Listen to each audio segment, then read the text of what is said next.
service chiefs will have to contend with over the next maybe 4 years or God knows how long is the war against insurgency in the Northeast and perhaps other crimes like kidnapping and, should I say, lesser crimes. But they will have to be part of that $1 billion that has been okayed by the governors to be withdrawn from the ECA and to spend on counter-terrorism activities. What approach do you think is best to go about the pockets of violence and attacks by Boko Haram that we've seen in the Northeast? Okay, I've heard a lot of hues and cries about the issue of the money, but to me, it's still not even enough. So, for us to prevent a Somalia issue, I raised this about 10 years ago, that when this thing started, I said, what these people are trying to create is a Somalia issue in Nigeria, where they now have to rival, the current government to create a territory for themselves and run a parallel government. And the government has succeeded in actually, reducing or decapitating them to a level where they cannot actually achieve that. But we should not just go to sleep by saying that we've been able to reduce their capability. We need to continue to renew, re-equip, retrain, and at every point in time, re-strategize. And when you want to do this, you need funds. People are getting retired, every month. New people are being recruited. You need to train them and bring them into your current structure. What I'm asking is, what should be the strategy? Because, for instance, when we had the situation in Afghanistan, when the special forces, I believe it's a special force Hammerhead, had to move in after the Taliban were decimated to a great level, and they were located in a particular valley, and they had to move in there. They spent an estimated $500,000 to execute that mission and succeeded in it. But after they succeeded, this was widely reported on television, by the way, on the international media. After they succeeded, the American government went back to re-strategize and went in to sustain that success with counterterrorism approach. Do you think that Nigeria's situation requires a counterterrorism approach or having a cell, special forces, to move in? We get to mix up terrorism and insurgency. Now, we're having both situations at hand. And the counterterrorism approach is largely intelligence-based, because you really don't know who a terrorist is. So, and like I've been saying, it is largely the function of the DSS to help the military to take care of that, and then the intelligence component of the Nigerian military. But on the insurgency, which is the major ones that we are having now, and which I believe that by the time we're able to kill the insurgency, we'll be able to handle the terrorism aspect of what we see today a lot. What I still expect government to do now from that fund is to get enough equipment. Now, when I mean equipment, modern equipment that will allow the military to be able to move in. Look at what happened on the attacks on the convoy of the UN convoy.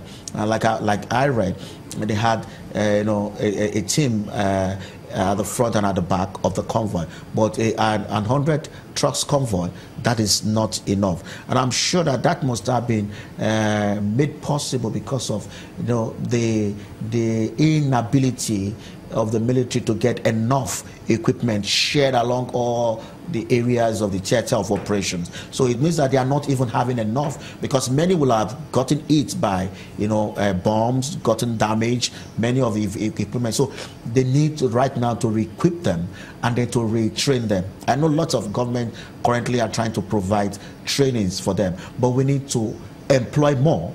For those that are already employed and read some other works, that they need to bring them into the theater, train them, and bring in more, new, recruits into the Nigerian army. You see, all this is going to increase the budget of the Nigerian military a lot. So I believe that money should be able to go in there and be able to take care of all this.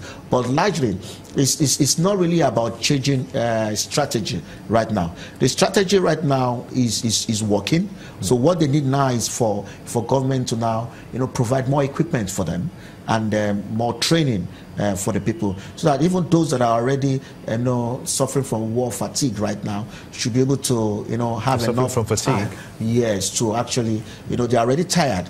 burnt out now. They need to come out and have some rest, and you're pushing new people. Because I've listened to some complaining that they've actually been there for a long time, and there's no how. You see, it's going to affect them psychologically, and when you have psychological issue, it's also going to affect your judgment, your performance. Okay, let me just put you on hold, and you continue your line of thoughts when we return after this break.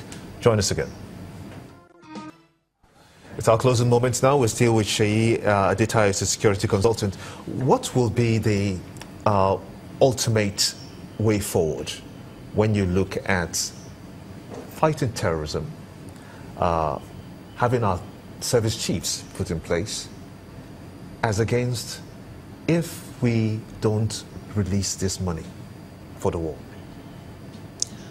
I don't think we want to give a room for people to say that we're losing the war because we failed to provide necessary funds or equipment for them. And I think that the political leadership are also trying to avoid such situation whereby they will be blamed for the reason why we lost or we're losing ground in this war. The amounts is a different thing entirely, but the most important thing now is that we have very important issues at hand, and we need to actually tackle it. And the Vice President came to say that the money is not just meant for insurgency alone, that is meant to tackle insecurity across the whole country, herdsmen, farmers clash, kidnapping, armed robbery, and the rest. But what do you think the impact will be? Well, we should, and that should be the next narrative now. We should now be looking now for improvement after the release of the body. Everybody should now ask questions and say, okay, the money has been released to you now. The statistics is showing that this insecurity is either going up or going down. So, and I think this is the reason why we need to now begin to work with statistics to see whether the release of the money is actually justifiable or not, and actually whether it is now being better utilized compared to stories we had of the money released in the past. So, when you mentioned working together as a team, looking at the hierarchy and who becomes a chief eventually at some point, some people will argue that perhaps if we have that kind of system that you mentioned, but not very likely that everybody will become a service chief, you did say that as well, but how can others subordinate high-level officers contribute their own quota?